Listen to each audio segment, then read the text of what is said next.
Hey there, dreamer.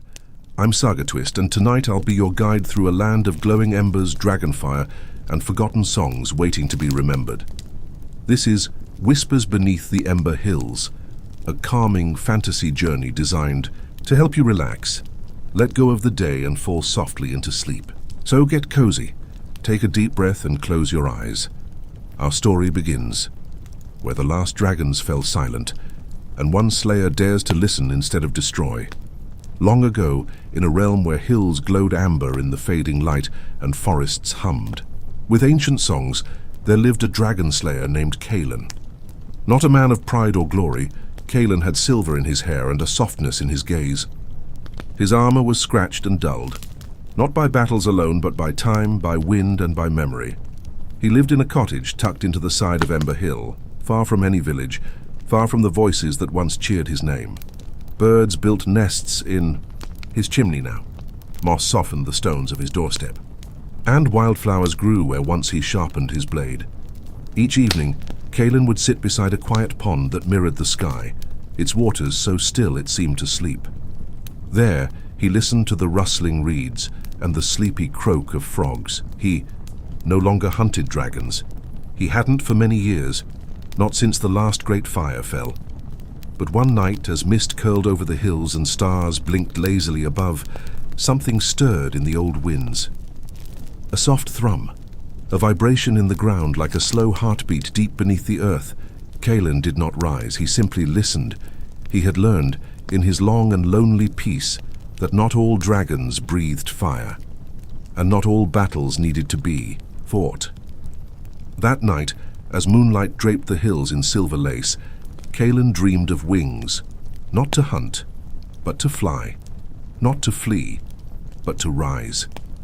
And in his dream, a dragon with eyes like starlight hovered over the pond, its breath warm and slow, like the wind before sleep. It whispered not in words, but in feelings. Old stories, forgotten truths, and something like forgiveness. And Caelen, the dragon slayer, smiled in his sleep. He had never wanted to be a hero, only to be free. Morning came slowly, like a warm blanket being pulled across the sky. Mist lingered at the base of the hills, and the pond mirrored a perfect silence. Caelen awoke to birdsong and a breeze that carried the faint scent of smoke, not harsh, not threatening, more like the distant warmth of an old hearth. He sat up, stretched his weary bones, and listened. There it was again, that soft, rhythmic thrum, like the steady beat of a giant heart, pulsing beneath the earth. He followed it, not with haste, not with fear, but with the quiet resolve of someone who had nothing to prove and only peace to protect. He walked barefoot over the moss-covered trail, past the weeping willows that bowed low as he passed, as if they remembered him, as if they mourned something he'd long since forgotten. The sound led him up the hill, to a place he hadn't gone since youth, the mouth of a cave hidden behind a curtain of ivy, its stones cool and ancient. Inside, the air was thick with age and memory, but not unkind. It smelled of dust and lavender, of old firewood and rain. Caelen stepped in, one slow breath at a time. The walls shimmered faintly, like they remembered dragonfire. But the light was soft, glowstones, set into the stone long ago by hands not his, perhaps by those who lived before even dragons. He wandered deeper, into a vast chamber where the sound became clearer. It wasn't just a heartbeat, it was music, a low haunting hum like a lullaby sung in the language of mountains.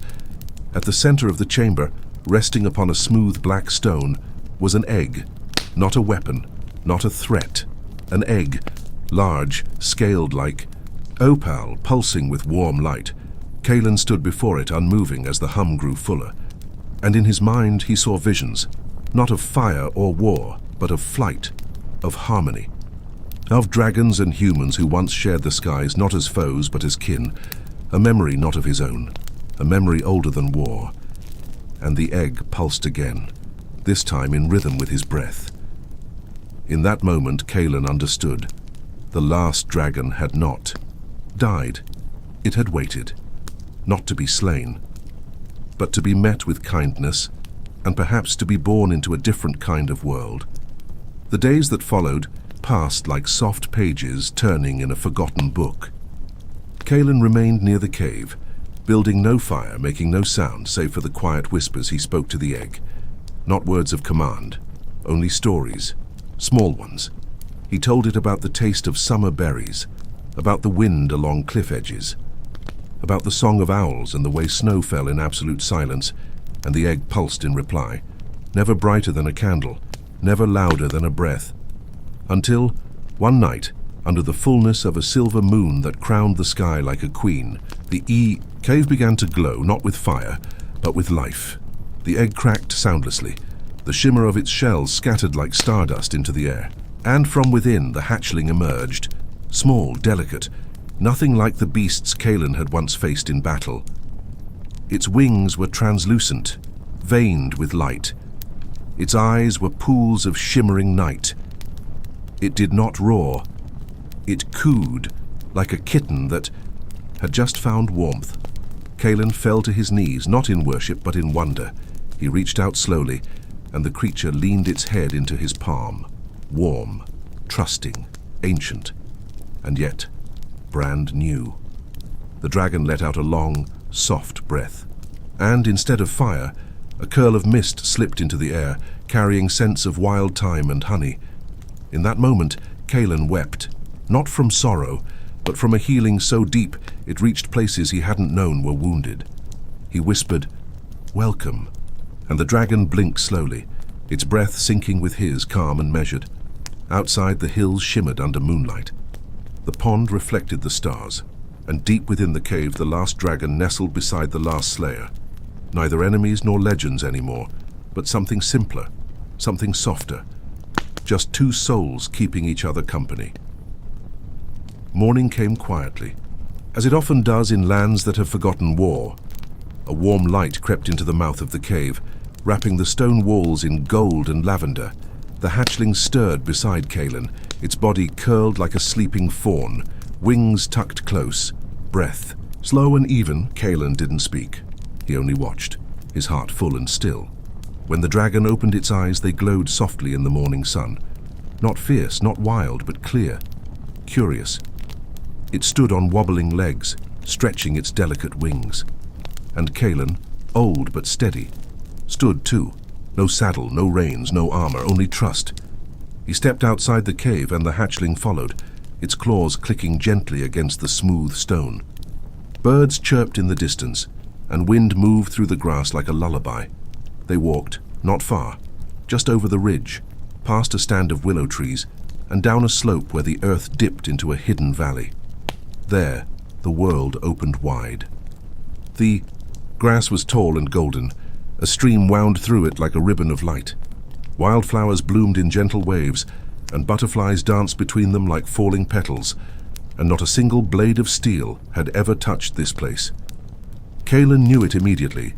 This was where the dragon was meant to grow. A valley without battle, a place untouched by the echoes of his past. The hatchling stepped forward into the meadow. It spread its wings, unsteady but growing stronger, and leapt into the air. It didn't fly far, but it flew, just high enough for the morning wind to carry it a few feet before it landed in a soft tumble, laughing, a sound not heard in centuries from the throat of a dragon. Caelen laughed too. It was not the laugh of a hero. It was the laugh of a man who had laid his sword down long ago and found that peace was the truest kind of power. He sat in the grass, letting the sunlight warm his face. The dragon returned to his side and curled around him like a cat, its scales warm and soft against his skin. There was nothing to do, nothing to prepare for, only to rest, and breathe, and dream. As days passed in the hidden valley, the dragon grew, not in size alone, though its wings stretched wider each morning and its steps grew stronger with each run across the field. It grew in presence, in spirit, in the quiet understanding that it was no longer alone. Each night, Caelen would rest beneath a canopy of stars, his back against a smooth stone. The dragon curled beside him like a living crescent moon.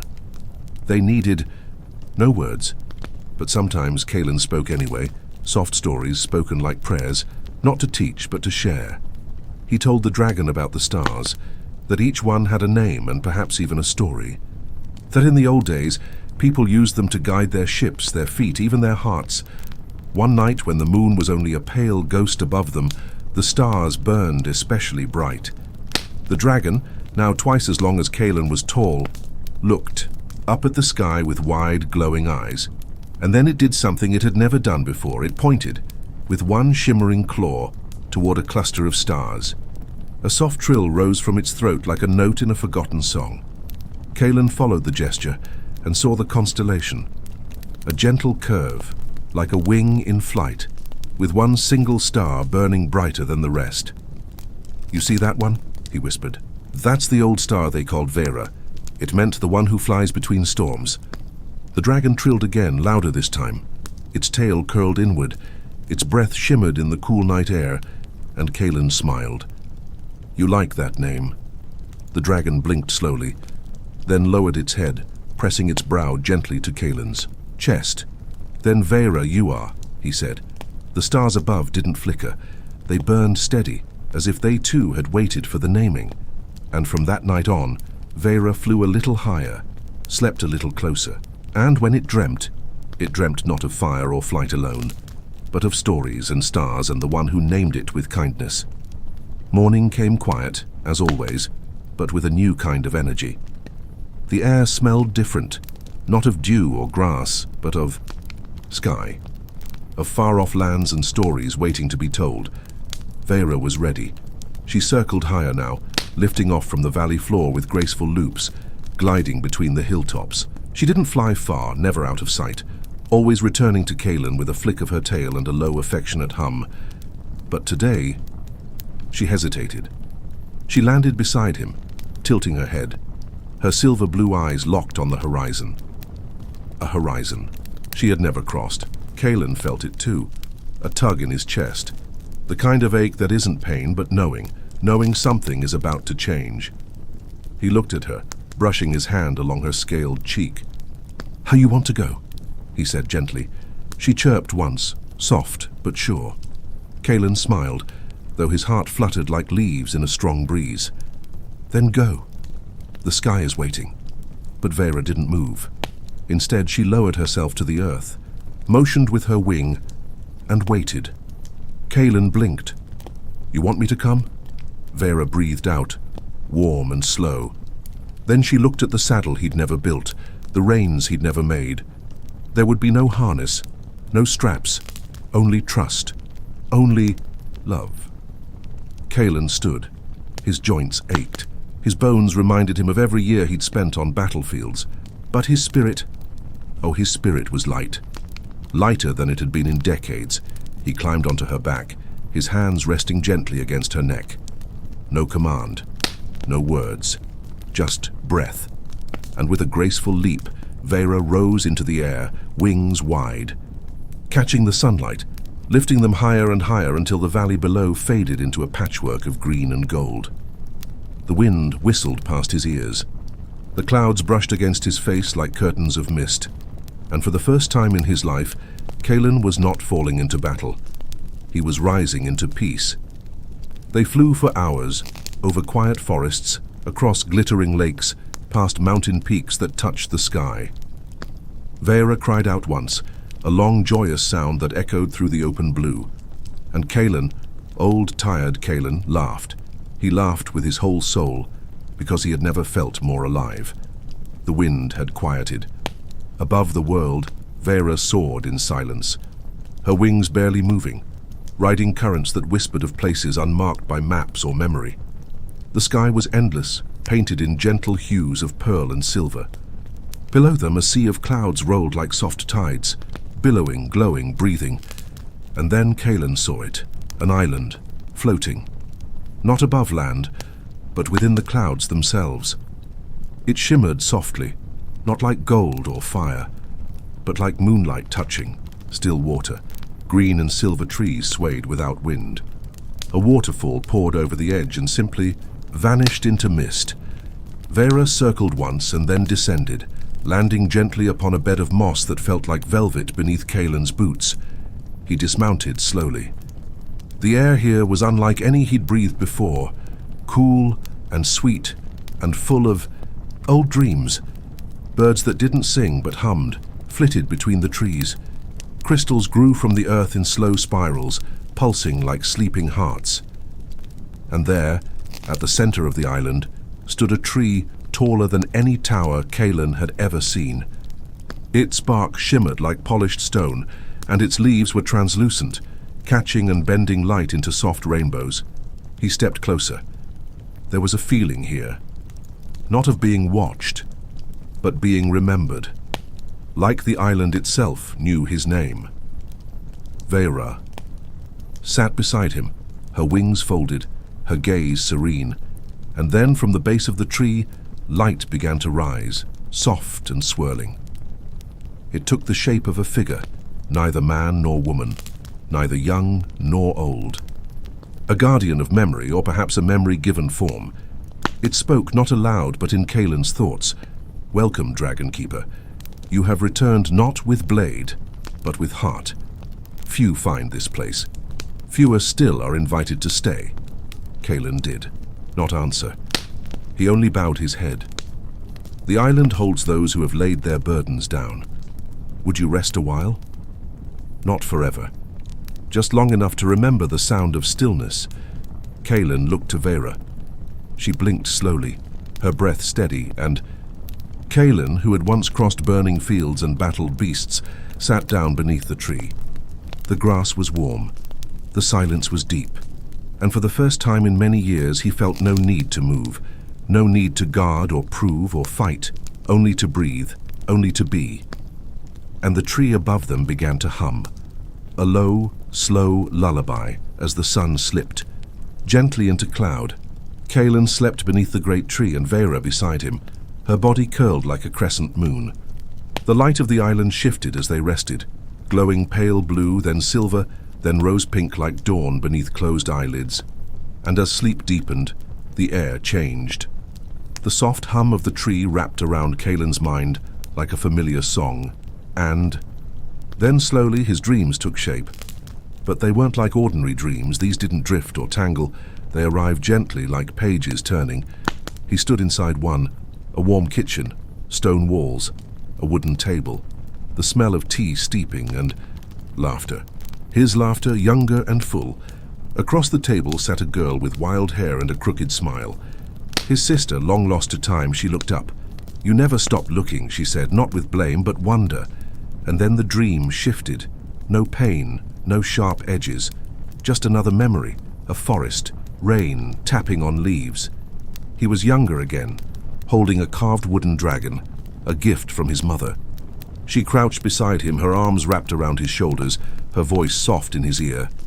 "Even dragons sleep, Caelen, especially the gentle ones." Again the dream changed. Battlefields appeared, not to wound, but to release. He saw himself, sword drawn, eyes hollow. But now, from a distance, he could see it all for what it was. A boy who thought he had to fight to be worth something. The tree whispered, "You do not have to carry the weight anymore." And just like that it faded. He woke with tears on his face, not sad tears, just full of everything he thought he had lost, but hadn't. The island had kept it for him, every small kindness, every soft word, every reason he'd ever had to keep going. Maerin lifted her head and rested it gently in his lap. "You saw them too, didn't you?" he asked. She blinked slowly, then closed her eyes again. And for the first time in his life, Caelen understood what it meant to be held by something bigger than himself. Not duty, not legend, but peace. The morning on the floating island was unlike any other. It didn't begin with sunlight, but with song, not sung by birds or people, but by the sky itself. A hum rose through the mist, resonant and sweet, like a voice calling out without words. Caelen woke slowly, his breath steady, his hand resting gently against Maerin's warm scales. She was already awake, eyes lifted toward the sky. And there, above the island, something extraordinary unfolded. The clouds parted, not with storm or wind, but like curtains drawn back by invisible hands. Beyond them, a narrow path shimmered into view, a trail of soft gold and violet light twisting upward into the heavens. It didn't lead to any land Caelen knew. It didn't descend to earth. It simply rose. weaving through stars that blinked faintly in the morning blue. Vera stood, wings slightly outstretched. Her muscles were tense, not with fear but longing. She wanted to follow it, and Caelen understood. He stood beside her, both of them looking up at the winding path above. The island had given him rest, memory, and peace. But now it offered something, held a choice. He placed a hand over his heart and turned to the great tree once more. "What lies beyond?" he asked. The tree didn't answer with words. Instead, a breeze stirred its luminous leaves, and a single one drifted down, floating through the air until it rested gently in his palm. The moment he touched it, he saw not visions, not dreams, but possibility. A glimpse of what could be, lands no human had walked, skies where dragons danced through starlight, places untouched by war or memory. A world reborn waiting beyond the path, not an end, a beginning. Caelen turned to Vera. She stepped close, lowering herself so he could climb onto her back. He hesitated for only a breath, then smiled. "I never thought I'd live long enough to chase wonder," he whispered. And with a single beat of her wings, Vera rose from the mossy hilltop. The island fell away beneath them, not lost, just resting again in its place beyond time. The golden path shimmered brighter as they approached, like it recognized them. And together, an old dragon slayer and a young dragon, they soared upward, into the ribbon of light, into the sky that waited, into the unknown where nothing hunted them and nothing needed slaying, only exploring, only dreaming, only peace. The golden path wound upward in soft curves, like a river of silk drifting through the heavens. Stars glimmered faintly at first, then brighter, each one pulsing gently, as if alive. Caelen had never flown so high, and yet the air wasn't thin. It was rich with possibility. It tasted like memory and wonder mixed into one. Vera moved with ease, her wings silent. She seemed drawn forward, not by instinct alone, but by something deeper, as if she was following a voice she didn't know. She remembered, and then through a curtain of soft violet mist they saw it, a floating vessel, not a ship of wood or metal, but of woven light and starlace. It drifted gently beside the path, anchored to nothing, with sails that moved as if breathing. Atop it stood a figure in a long cloak of shimmering thread, their face hidden beneath a hood spun from constellations. They turned as Caelen and Vera approached. They raised a hand, not to stop them, but to welcome. Caelen dismounted as Vera glided to a soft landing upon the vessel. The deck didn't creak, but hummed like everything else in this strange sky. The figure spoke. Their voice was neither male nor female, young nor old. It was music. "You've come far." Caelen nodded. "We're following something. We don't know what yet." The figure smiled. Or perhaps the stars in their cloak simply flickered in a way that felt like a smile. All who follow the path come seeking. Few know what they seek until they arrive. Vera tilted her head, watching the stranger with wide, luminous eyes. The figure turned to her. "You are the last-born of the Ember Hollow clutch, the only one who survived. You carry not only your life, but the dreams of those who never flew." Caelen inhaled softly. Vera stepped forward, her wings slightly lifted, not in defense but pride. "You are not alone," the figure said gently. "Others walk the sky now, old names reborn, creatures thought lost, even humans who chose peace." Caelen met their gaze. "Where does the path lead?" The figure's cloak shimmered, not to a destination, but a becoming. "At its end, you will not be who you were." Caelen looked at Vera. "We've already changed." The figure nodded. "Then keep going." They offered Caelen a small stone, glowing, faintly carved with a spiral. "A memory anchor, if you ever need to return to what you were." Caelen accepted it quietly, tucking it near his heart. Then with a soft hum, the vessel drifted aside, clearing the path once more. Vera leapt back into the air, and together they flew forward, beyond where stars had names, into the part of the sky where stories weren't written yet, but would be. Night didn't fall in the sky beyond stars, it simply was. A deep, velvet silence dotted with lights like floating embers. Caelen rested on Vera's back as she glided forward along the golden path, her wings barely moving now. The air here no longer followed the rules of earth or sky. Time slowed. Breath came easy. Sleep approached not as escape, but invitation. Caelen let his eyes fall shut. And in that space between waking and sleep, he heard it. A voice. Not from outside, but inside. Not made of words, but meaning. Caelen. He stirred. Vera, he whispered aloud. Yes, the voice said. Not with sound, but with warmth, with knowing. He was dreaming, but not alone. Vera was dreaming with him. He stood in a dream place made of memory and mist, soft hills rolling beneath a twilight sky, a forest of silver-leaf trees stretching to the horizon. And there beside him stood Vera, not as a beast, not as flame and wing, but as a spirit made of wind and light. She was tall and gentle, her eyes still glowing, her shape fluid like fire drawn in water. This is the dream tongue, she said. The old way, before speech, before dragons forgot how to speak without fear.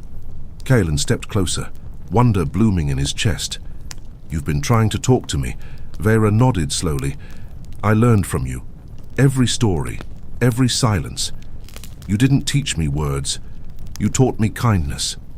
That's the first language. The world around them shimmered with her feelings. Joy, sorrow, curiosity, hope. Caelen knelt in the dream grass, overwhelmed. You're more than I ever imagined. So are you, she whispered. You are not just a slayer, Caelen. You are a keeper of peace, of stories, of me. A soft breeze stirred the trees. Above them, stars rearranged into ancient shapes. Dragons, wolves, hearts. Why are we on this path? He asked. Vera looked up at the glowing sky above there. Dream because we're not running from anything anymore. We're flying towards something, a world that waits for both of us. They stood together in the dream for a long, long time. No fear, no fire, only understanding. And when Caelen woke, he found himself still cradled between Vera's wings, the stars unchanged, but his heart profoundly different.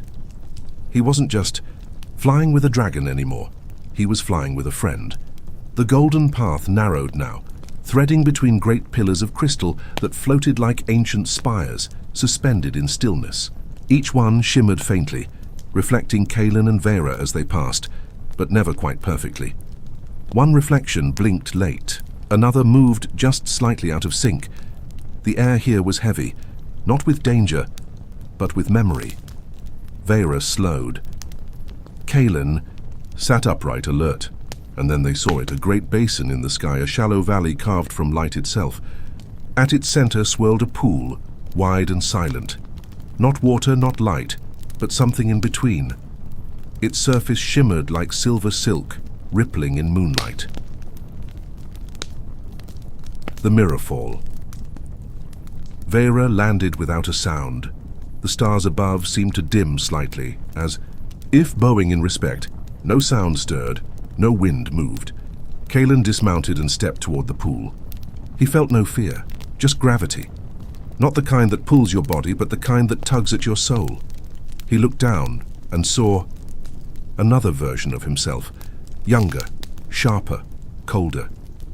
This Caelen wore armor polished like obsidian, a sword always at the ready, eyes alert, always scanning for danger.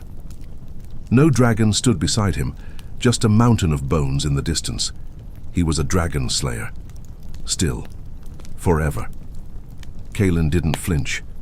He watched.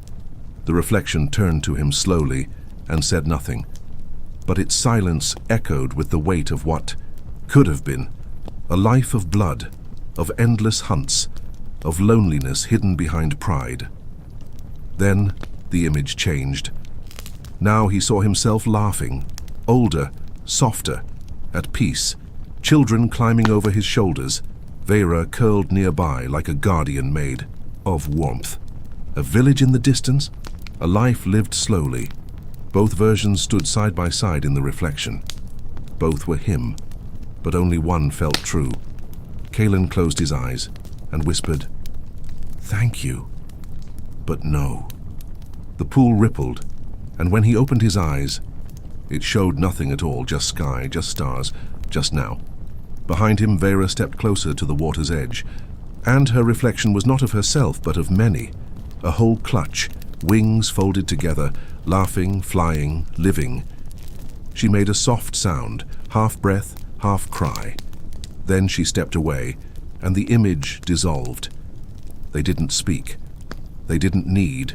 To the mirrorfall had done its work, and ahead the path widened again. Brighter than before, like a door now open, Caelen climbed back onto her back, and Vera lifted into the air once more.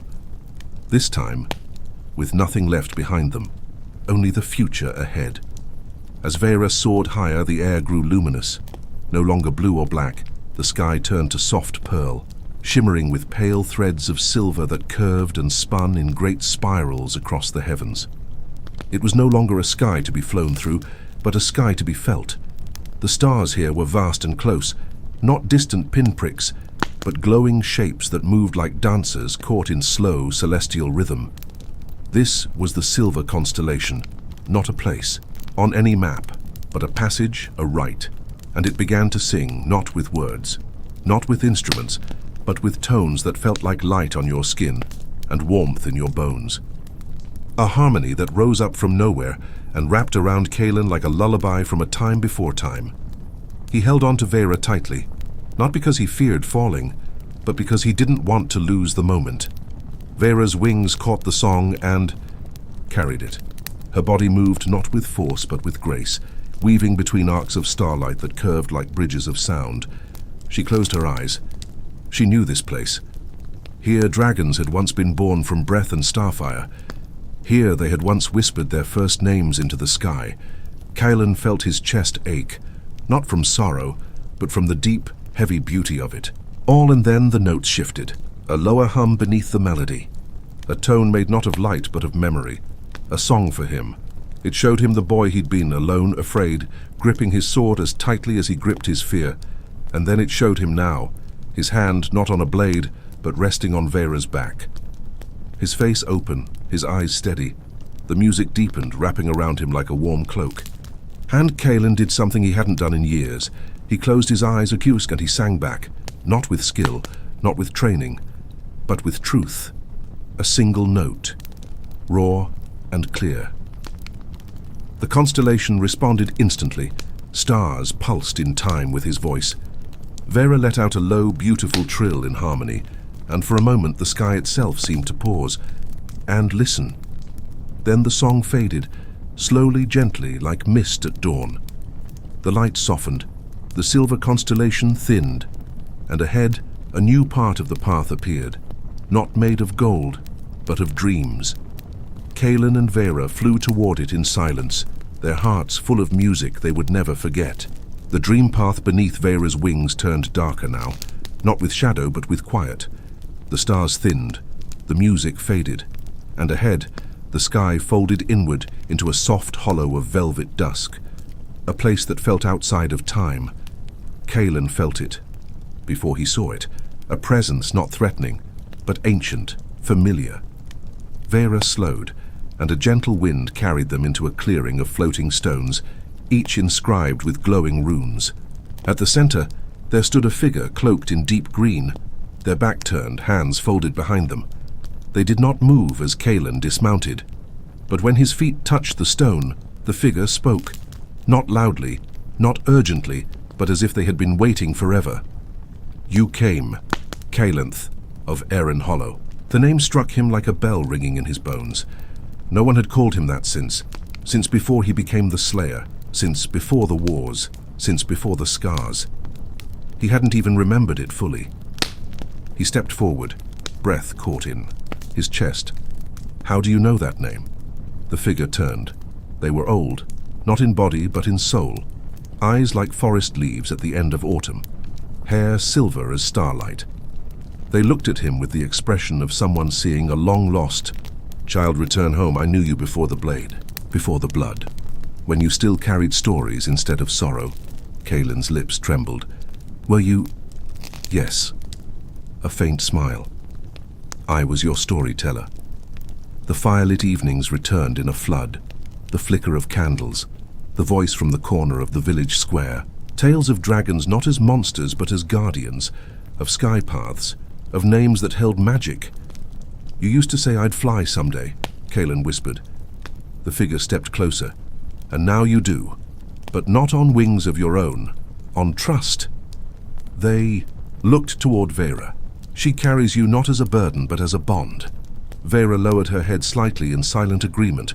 The storyteller reached into their cloak and withdrew something small, a pendant made of glass and ironwood, shaped like a teardrop with a tiny feather sealed within. I saved this for you. Caelen took it carefully. What is it? The name you forgot, the boy you left behind. You may not need him anymore, but he would want to see how far you've come. Caelen clutched the pendant to his chest. I'm tired, he said softly. The storyteller nodded. Then sleep, Caelen. The path will wait. It always does. Caelen sat at the edge of the floating stone. Vera curled beside him, her warmth radiating against his side. And there, with the soft voice of the past humming gently in the air, Caelen closed his eyes. Not as the slayer, not as the traveler, but simply as Caelen. Caelen awoke to a sky so still, it felt like breath. Held Vera stirred beside him, her head lifting as if sensing something rising in the air, something unseen but certain. The path ahead had vanished. No stars, no stone, no golden light, only mist. And a silence so deep, it pressed against their skin. Caelen stood slowly, hand brushing the pendant gifted by the storyteller. Vera moved beside him, her wings folding tight.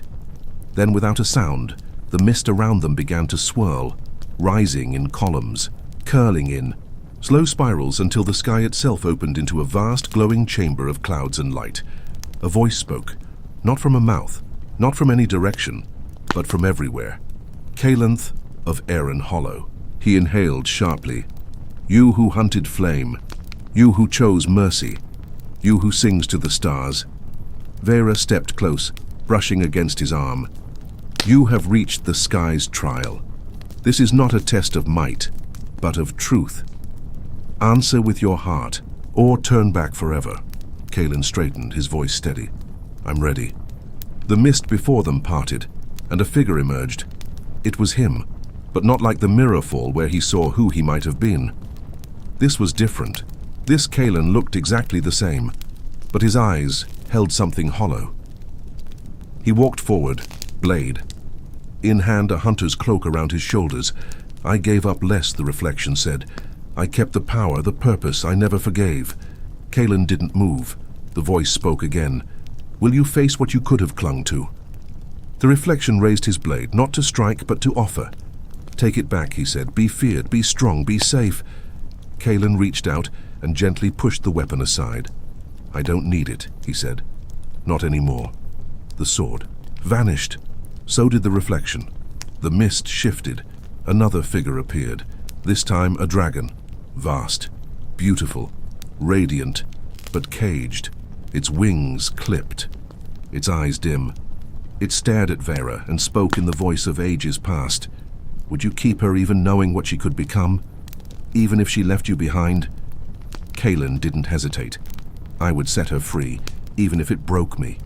The dragon bowed its head and vanished. The voice returned softer now. Final truth, Caelen. Would you walk this path alone if it meant the sky remained whole? Caelen closed his eyes and whispered, yes. A pause. Then the sky breathed, a great, quiet breath, like a world exhaling peace. The mist lifted. The path returned. The chamber dissolved into open stars once more. And from above, a rain of soft, silver light fell, touching Caelen's shoulders, Vera's wings, the air itself. Then you are worthy, the voice said. Not of power, but of the journey. The stars thinned again.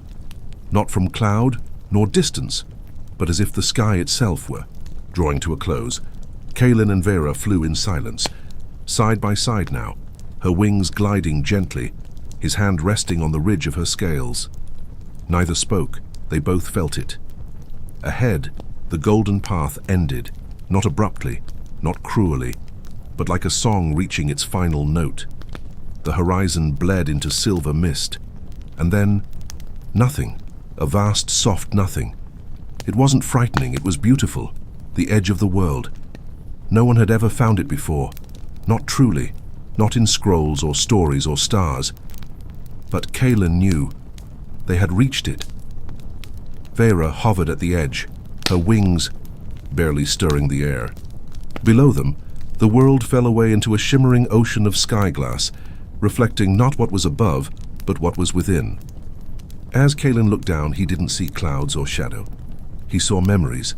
The boy with a wooden sword, the man kneeling before his fallen friend, the dragon who bled fire and still chose peace.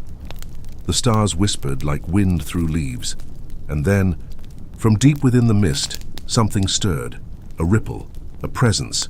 A figure began to rise, not monstrous, not radiant, but vast. A shape made of wind, memory, and moonlight. It had no face, no name. And yet Caelen knew what it was. The keeper of the edge. It did not speak in words. It opened its arms, and Caelen understood. This was not a guardian to be fought. It was an invitation. Vera looked back at him. Her eyes filled not with fear, but with a question. Do we go forward? He didn't answer. He stepped off her back and stood on the air itself. The path didn't crumble. It appeared beneath each step, forming gently from mist and memory. Caelen reached out, and so did the keeper, and just before they touched, he turned back one last time. Vera was still there, still watching, still with him. He smiled, and then the sky folded open, and they stepped through. Not into darkness, not into death. There was no fall, no flight, only arrival. Caelen stood on soft ground that shimmered like moonlight on still water, yet each step felt real, solid, warm, welcoming. The sky above was different here. It wasn't black or blue or filled with stars. It was alive. Colors moved across it like breath, lavender and gold, violet and emerald, rolling softly like ocean waves. The stars here sang without sound, pulsing in time with his heart. And Vera, she was no longer just beside him. She was everywhere. He turned, and there she was, taller, broader, wings wide as memory. She shimmered with faint markings like constellations drawn into her scales, and her eyes, they glowed with ancient knowing. Vera? He asked, his voice hushed. She nodded slowly. I remember now. The words echoed not through ears, but mind and soul. This is where we began. Before fire, before fear, before forgetting. She stepped closer, her breath warm as a sunrise. This is the weave. Caelen's brow furrowed. The what?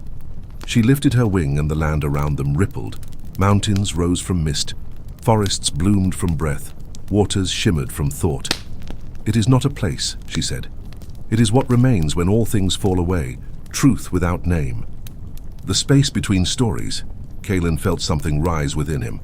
A memory he never lived. A place he always dreamed. Here there were no battles, no borders, just being and becoming. Why are we here? He whispered. Vera tilted her head. Because you were brave enough to reach it. Because you were gentle enough to be allowed in. The sky above brightened as she spoke, and from the air shapes began to form. Dragons of light, people of mist, ancient beasts and unborn dreams. All dancing, all flowing. Every slayer who chose mercy, every wanderer who followed wonder, every heart that let go of power ends up here. She looked at him softly. And now you may rest, or write what comes next. Caelen looked out across the horizonless land, and he realized there was no edge anymore, only possibility, only peace. He breathed in, and for the first time, breathed. Out without armor, without purpose, without fear, just Caelen, just home. Caelen wandered through the soft light lands without hunger, without weariness. Time here didn't pass. It listened. Vera walked beside him, though sometimes she flew in great arcs above, trailing silver sparks with each beat of her wings. She no longer needed to guard him. Here there was no danger, but something called to him. A sound, faint as falling dew, led him to a grove made of crystal trees. They chimed gently as a breeze, if it could be called a breeze, passed through them. The air smelled of old parchment and rain after fire. At the grove's center sat a figure on a floating bench of woven mist and threadlight. They were neither old nor young, neither man nor woman. Their robe was stitched with starlight. Their eyes were closed, but Caelen knew they saw everything. Vera landed behind him, quiet as a thought. The figure raised a hand and gestured him forward. "You heard the call," they said. Caelen approached. "Who are you?" "A thread maker," they replied. "One of many. We do not create the weave. We shape it." From their fingers flowed delicate filaments, some bright as lightning, others dark as ink. They twisted into shapes: a mountain, a flame, a mother. Holding her child, a dragon curled in sleep.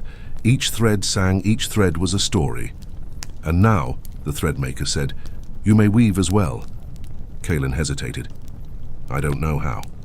The threadmaker smiled softly. "You do. You always did. But first, you had to unlearn the sword." They lifted a thread of pale green and handed it to him. It shimmered, warm, alive. "Think of something," they said. "Not with your mind, with your heart." He closed his eyes and thought of a time before the pain, before the fire, of running barefoot through the fields as a child, laughing under the sun, dreaming of dragons in the clouds. The thread pulsed, and from it, a small bird formed, feathers, like wind, song like starlight. It flew into the air and vanished into the weave, becoming real in the way only dreams could be here. Caelen opened his eyes. Tears touched his cheeks, but they didn't fall from sorrow, only wonder. The threadmaker nodded. "You're ready." Vera stepped forward, and behind her other figures began to emerge. Old wanderers, young dreamers, shimmering spirits, all weavers of the weave. "This is the work now," the threadmaker said. "To remember, to restore, to create. One thread at a time." Caelen smiled, the green thread still glowing in his hand. He wasn't the dragon slayer anymore.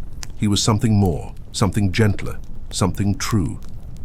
The grove of crystal trees faded behind them as Caelen and Vera followed the fire. Path of green threadlight he had woven, it danced before them like a will-o'-the-wisp, lighting a trail over bridges of air, across lakes of mirrored memory, and through towering fields of golden grasses that hummed with unseen voices. The threadmaker had spoken of the first flame. Only once, with reverence so soft it seemed like prayer. It is the first warmth, the first breath, the beginning of all stories. Caelen didn't know why the thread had led him here, but the weave had no accidents, only invitations. They came at last to a clearing that looked like the inside of a heartbeat. The sky above was low and glowing red, not with fire, but with something older, something gentler. The earth beneath their feet pulsed faintly as if breathing with them, and at the center of the clearing, a flame, no larger than a candle's, flickering, still, waiting. It stood alone on a pedestal of black stone veined with gold, surrounded by nothing but silence. And yet Caelen felt its warmth deep in his chest, behind his ribs, where the old pain used to live. He stepped toward it slowly. Vera stayed behind, lowering her head, watching with quiet awe. The flame didn't burn. It remembered.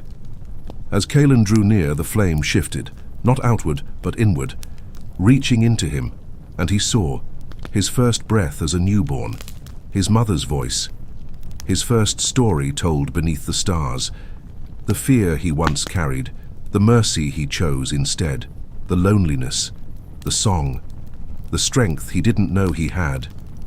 And then, beneath all that, something even deeper, the truth. He was not born to destroy dragons. He was born to light the path forward, for others, for stories, for stars. The first flame flickered once more, and then it leapt from its pedestal, right into Caelen's chest. He gasped, not in pain, but in recognition. It settled there, behind the threads of his heart. And the voice of the weave whispered, "You are not the end of the fire. You are its beginning." Vera stepped forward, lowering her great head beside him. A faint ember glowed now at the center of Caelen's chest, warm and steady. Not a weapon, not a burden, but a promise. The ember in Caelen's chest pulsed softly as he walked, each step through. The weave now lit the path a little brighter, not with threadlight, but with memory fire. The first flame did not burn him. It hummed through his veins like a song he had always known but forgotten how to sing. It whispered through his bones, through the thread he carried, through the ache in his shoulders that no longer felt like sorrow. Vera walked behind him, silent and strong. She did not speak. She didn't need to. She felt the change. They came to a high ridge of Starrock that overlooked a place Caelen had not yet seen, a small village of sorts, but not one made of wood or stone. It was a place made of moments, each home a memory, each light a story. Children with wings chased laughter through the air. Old weavers stirred glowing pots of dream stuff. Travelers, some with eyes of water, some with leaves for hair, sat by floating lanterns, trading tales in the dusk. Caelen and Vera descended slowly, and as they did, the people turned. Not in fear, not in reverence, but in recognition. A child with glowing freckles pointed. "The flame-bearer," she said. A voice behind her echoed, "He carries the first spark." No one bowed, no one wept. They smiled, because they knew. The fire wasn't a crown, it was a gift. A young boy approached, carrying a bundle of faint, dim threads. "These are mine," he said, holding them out. "They won't light. I don't know how." Caelen knelt, touched the ember in his chest, then touched the threads. They flickered, warmed, and burst into soft golden glow. The boy gasped. The threads floated up, forming birds. The villagers laughed. The sky shimmered with new shapes, and Caelen finally understood. The first flame wasn't his to keep. It was his to pass on. One dream at a time. One light at a time. One quiet night at a time. The stars shimmered above like notes waiting to be sung. Caelen walked through the weave's outer reaches now, past the memory villages and fields of dreaming light. Vera glided above him, silent as breath, her wings stirring trails of thread that wove themselves into soft bridges and gentle trees.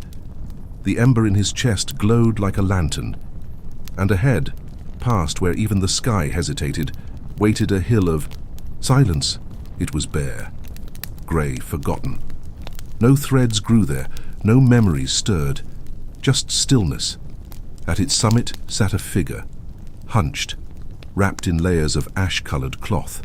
They had no face, no fire, just two empty eyes, like windows looking out from a house that had never known a name. As Caelen approached, the air dimmed, the threads around him frayed and faded, curling away like frightened birds. Even the flame in his chest flickered low, not out of fear, but sorrow. The figure turned their faceless gaze toward him, and in a voice dry as windless dust, it asked, "Do I have a story?"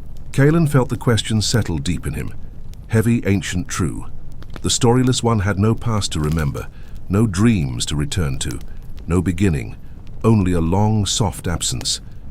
He knelt beside them, reached into the ember at his heart. And for the first time, the flame left him. It floated gently into the air, curling like smoke, and split into two warm, flickering lights. One returned to his chest, the other, he offered it, to them. The storyless one didn't move at first. Then, slowly, hands, trembling, they reached out, touched the light, and as they did, the wind returned. The sky above rippled with soft light, and around them, from the grey soil of the hill, threads began to grow, soft at first, faint, then brighter, stronger. A thread shaped like a lullaby, a thread shaped like a cradle, a thread shaped like hope. The figure lifted their head, and now Caelen could see a face still forming, still fragile, but real. The storyless one looked into his eyes and whispered, "Thank you for remembering me." The wind had changed. It now carried the faint scent of lavender and something older, like rain falling on dust that hadn't felt water in 1,000 years. Caelen and Vera stood at the edge of the hill where the storyless one now slept, wrapped in new light. All around them the weave stirred. One thread pulsed brighter than the others. It shimmered a strange hue, not gold or green or firelight, but a dusty silver blue, like moonlight seen through tears. It danced away from the hill, weaving through the sky in slow searching arcs. Vera spoke, her voice low and slow. "That thread does not belong to the waking." Caelen nodded. "Then it must belong to the dreaming." He took it. It felt cooler than the others, faint and far away, like a memory half lost between sleep and morning. The moment his fingers closed around it, the world changed. They walked now through a realm that did not look like the weave. Here everything was unfinished. Hills melted into stairways. Doors floated in the sky. Trees grew upside down. The stars blinked in and out, as though unsure if they should exist at all. They had entered a dream. But not just any dream, a dream that had been forgotten, left behind. Vera hovered low, wings trailing mist. Caelen moved quietly, holding the thread like a guide rope in the dark. And then they found her, a little girl, asleep on a bed of fallen stars. She was curled tightly, hands over her heart, eyes shut tight, not peacefully but in fear. Her dreams around her flickered, shadow creatures, unfinished toys, doorways that opened to nowhere. Above her hung a jagged tear in the sky itself, a rip in the weave. She was trapped, lost, alone. Caelen knelt and gently brushed her hair aside. The E. Ember in his chest glowed softly. A lullaby stirred in his throat, one his mother had sung long ago, one he had forgotten until now. He sang quietly, warmly, truthfully. The dream began to shift. The shadows shrank away. The rip in the sky stitched itself shut with silver thread. The girl opened her eyes, not startled, not afraid, just wide and filled. "With starlight, I thought they'd all forgotten me," she whispered.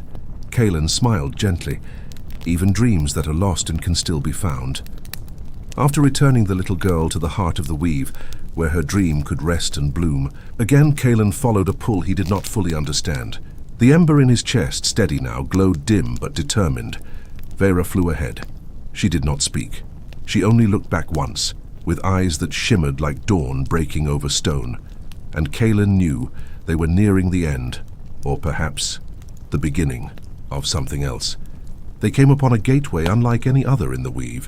It rose from the horizon like a mountain of stillness, made not of stone, but of layered, suspended moments. Each shimmered faintly, like soap bubbles in moonlight. Fragile, endless, weightless. The gate was open. Inside, a single hall stretched into forever. The hall of final threads, where stories end, where the last stitch is tied, where the silence becomes sacred. Caelen walked slowly, each step landing softly on woven air. All around him, threads dangled gently from the ceiling like rain frozen mid-fall. Some glowed like lullabies, others curled quietly, their stories complete. Each thread here had finished its song, but not all threads were asleep. At the far end of the hall stood a loom, not a machine, a being, neither human nor god, not warm, not cold, only still. It turned. As Caelen approached, and though it had no face, it saw him and it knew. It reached out a hand, woven from thousands of interlaced endings, and held out a thread. Caelen took it. It was short, delicate, and glowing with his fire. The weave around them quieted to a hush. The being spoke, not aloud, but into the soul. "This is your final thread. What will you do with it?" Caelen looked at the tiny ember thread resting in his hands. He remembered his sword. He remembered the dragon. He remembered the village, the cries, the pain, the rage. And then he remembered the laughter of children, the storyless one's face, the pie. Dream rescued from the dark, he closed his eyes and wove, not a weapon, not a battle. He wove a bridge, a path for others to follow, a quiet thread of warmth across the stars, a place where even the lost could return. As the thread set into the loom, the hall sighed with 1,000 finished stories, and Caelen felt it. He had not come here to end. He had come here to open the way.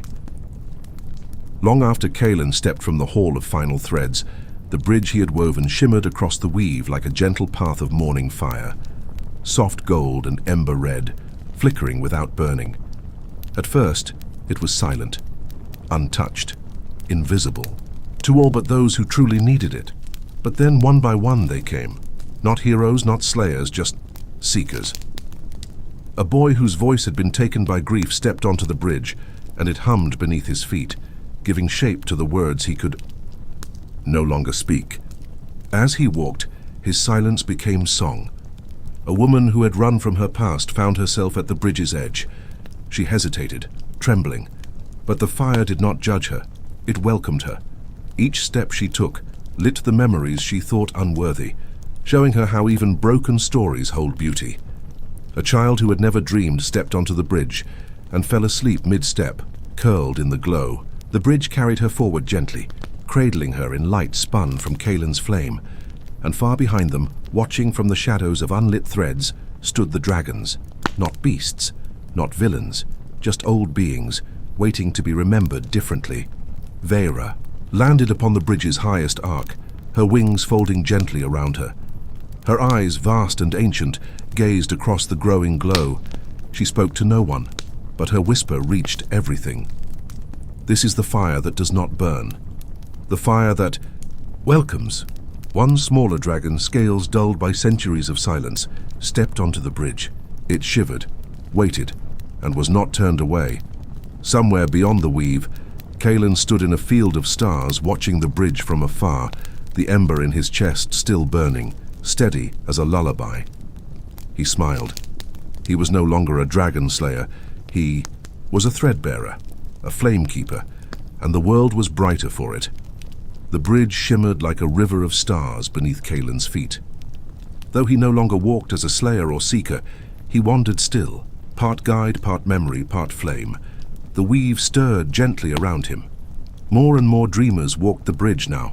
Some sang, some wept, some simply breathed for the first time in years.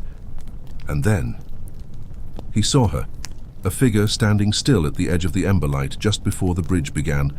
She wore a deep green cloak the color of fading forest light, and in her hand she held a small silver locket, tarnished, worn, but glowing faintly, with a thread Caelen recognized, not by sight, by ache.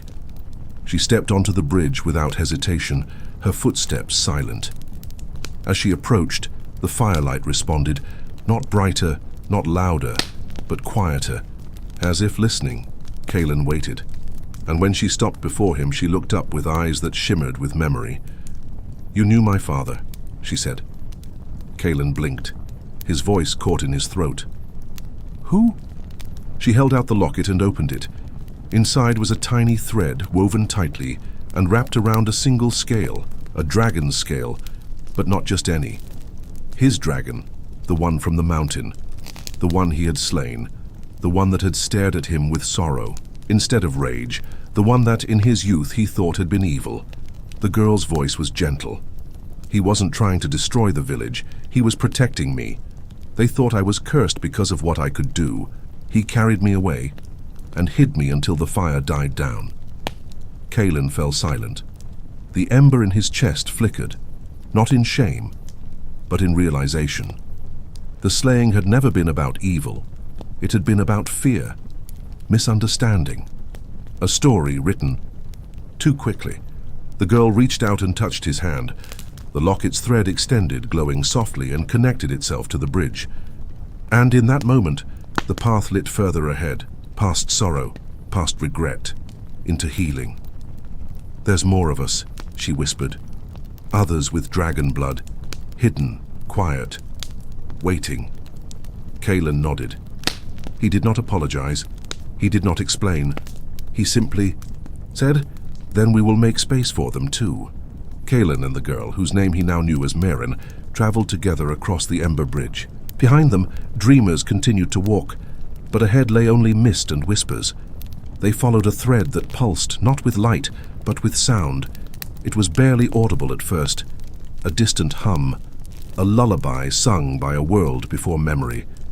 Maerin flew, beside them in silence. Even the great dragon's wings made no sound here. Only the song guided them. It grew clearer with each step, though not louder. As if it had always been playing, and their hearts had only just learned how to listen, Maerin placed her hand over the locket on her chest. This melody, I used to dream it. Before I knew what it was, I thought it was just mine. Caelen nodded, slowly. Some songs are older than words, they find you when you're ready.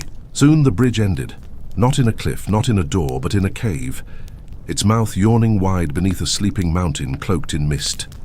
The weave did not enter here. No threads grew past its edge.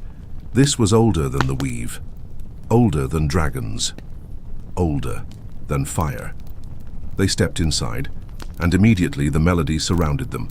The stone walls shimmered with echoes, images flickered in the stone, dragons coiled around stars, singing the first threads into existence. A great loom formed not of wood, but of breath and note. It had always been song. The weave wasn't spun, it was sung, and at the heart of the cave, a pool. Still, dark, reflecting nothing but what you carried within. Maerin stepped to the edge. The song resonated louder in her chest than in the air. Tears welled in her eyes, not of sadness, but recognition. She began to hum, one note, then another, and then the pool shimmered. Rings formed, images bloomed. Dragons, children, stories sung instead of spoken. Fire offered as warmth. Not war. Caelen placed a hand on her shoulder. They didn't die out, she whispered. They were forgotten. He nodded. Then let them be remembered. They sat at the edge of the pool, Maerin's song weaving softly into the silence, rekindling a truth that had slept for centuries, one note at a time. The echoes of Maerin's melody lingered like threads of mist, weaving softly through the chamber carved by time and silence. The pool no longer reflected only stillness. It now shimmered with deep light, as if it remembered the stars. Vera landed beside them, wings folding like drapes of twilight. She knelt, not in fear, but in reverence. The song had awakened something old, something sacred. The ground beneath them began to tremble, not in violence, but in heartbeat. From the far side of the chamber, the stone wall cracked, not with dust or crumble, but with light. Spilling through fine glowing seams, a shape pressed outward, tall, coiled, graceful. Then the stone fell away like dry leaves, revealing a figure entombed not in rock, but in memory, a dragon unlike any Caelen had seen. Its scales shimmered with colors that did not exist in the waking world, hues only found in lullabies and childhood dreams. Its eyes were closed, and it breathed not air, but song, notes drawn from Maerin's melody. She stepped forward, her locket glowing white-hot against her chest. "Who is it?" Caelen whispered. Vera's voice was softer than ever. The first singer. The dragon's eyes opened, and the song stopped. Not in silence, but in stillness, as though the world was holding its breath. The dragon spoke, though not with voice. "I dreamed I had been forgotten." Maerin's voice trembled. "You were." The first singer nodded slowly. "And yet here you are." Caelen stepped forward, flame steady in his chest. "We were told dragons destroyed, but all along you were the beginning." The dragon looked at them, truly looked, and in his gaze was no anger, only sorrow and hope. "Then we must sing again." The chamber opened like a flower. Stone unfolded into sky. The stars above responded, twinkling in rhythm to a melody older than fire.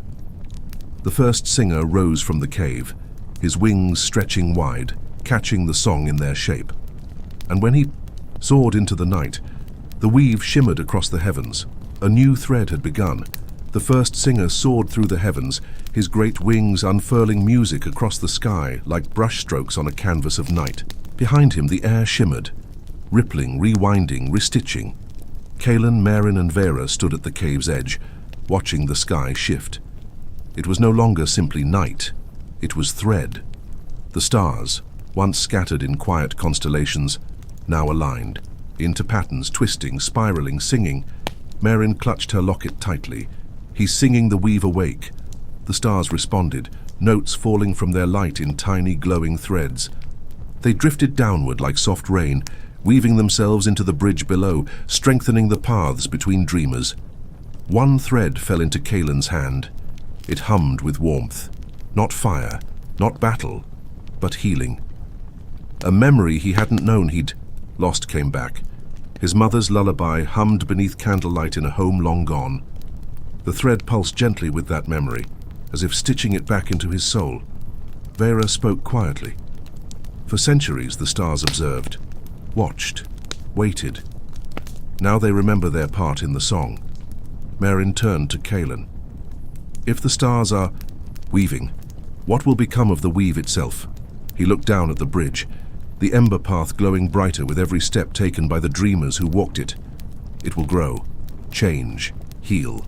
But even as the beauty unfolded above, a shadow stirred beneath the hills. Far below in the roots of the world, something began to wake, not out of joy, but fear. Not all threads welcome change, and in the dark, an ancient knot began to twist tighter. Its coils made not of song, but of silence. The bridge behind them glowed bright, its song growing stronger with every soul who stepped onto its ember-woven path. But now Caelen, Maerin and Vera turned not toward light, but beneath it, into the earth, into the roots of the weave, into the deep, breathless dark. Vera led them downward, her claws gliding across stone long untouched by dreamers. The tunnels. Here were not carved, but forgotten. Once sung passages that had fallen out of memory, wrapped in dust and silence. No fire glowed here, no star thread shimmered. Even the song that had stirred the stars grew faint, muffled, as if afraid to be. Heard here. Caelen's flame dimmed to a flicker in his chest. Maerin gripped her locket tighter. Why is it so quiet? Vera did not answer at first, but when she did, her voice was low. This is where lost songs go, where untold stories settle. This is the knot. They reached a chamber. Unlike the others they had seen, this one was not shaped by dragonfire or melody. It was twisted, tight and thorned. Threads of the weave lay here, frayed and knotted together in a tangle of pain, fear, and forgottenness. In the center pulsed a shape, not alive, not dead, a presence made of silence itself. It had no face, no form, just a weight. It breathed, slow and heavy, pulling every whisper from the walls. Caelen stepped forward, every part of him aching. His flame tried to brighten, but the silence swallowed it. Maerin reached toward the knot. The threads recoiled, but she did not pull back. Instead, she hummed, just a single soft note. It quivered. The knot throbbed, and suddenly it spoke, not in words, but in emotion. I was the stories left untold.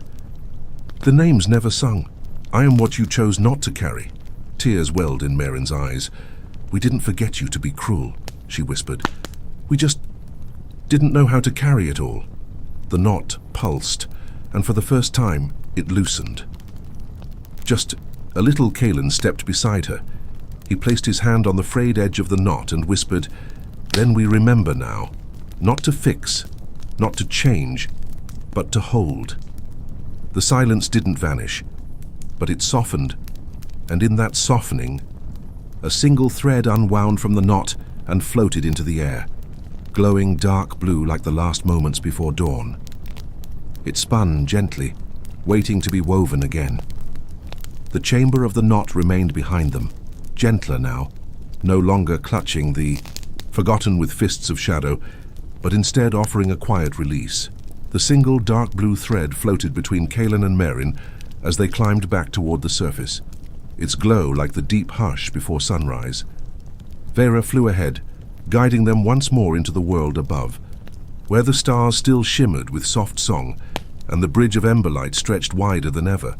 Dreamers still walked it, some with tears, some with wonder, all wrapped in the gentle warmth of something old made new.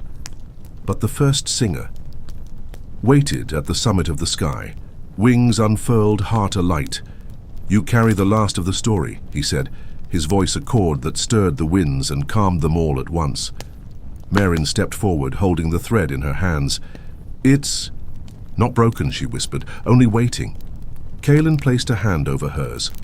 Together they lifted the final thread into the air, and the weave responded. A wind rose, not cold or harsh, but full of memory. Threads from across the sky turned and twisted toward the last one, joining with it. Like roots to a seed, the thread pulsed, then blossomed like a note held in harmony too long. Finally finding its chord, a great pattern unfurled above them, no longer just a web of fate or destiny, but a tapestry of choices, wounds, forgiveness, and dreams. Dragons flew across its strands, dreamers danced, even silence had its place. Woven, in gently a resting place between verses, the first singer lowered his head. The weave is whole again, but Caelen smiled softly. Not whole, becoming. The stars pulsed in agreement. Vera rose into the air, her scales catching every note of the new pattern. Maerin turned to Caelen. Will it hold? He looked at the horizon, where the threads stretched into infinite unknowns. It doesn't have to. We'll keep weaving. And so they did. Together, one thread at a time. Now sleep, brave heart. The story is not ending. It is simply resting, waiting for your dreams to shape its next line. You have walked far, carried softly, and remembered. Well, close your eyes now. The ember light is still there, and the weave hums gently, holding you in its quiet song. And so the weave sings once more, gently, quietly, carrying you into deeper dreams. The stars remember you now. The dragons do too. Rest easy, knowing you've helped stitch something broken back into beauty. Until next time, sleep well, dream brighter, and always follow the thread.